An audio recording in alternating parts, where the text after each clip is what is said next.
test one, we're gonna send it over the trees. Note that I am using the original antennas that come stock with the drone.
Now in the second test, we're flying it over the water with a clear line of sight with no obstructions.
Here we have the Splash Drone 4 specs, and we scrolled to flight distance. It has a distance of 5 kilometers, but a radius of 2.5 kilometers.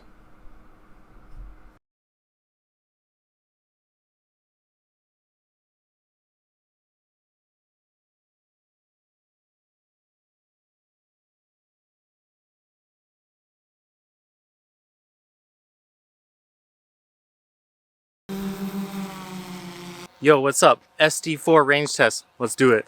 So I already got the drone way up in the air and we're just gonna fucking send it. So I'm just gonna keep pitching it forward until it loses connection and then returns to home. That's about it. As simple as that. We're gonna see how far it can go without any interruptions.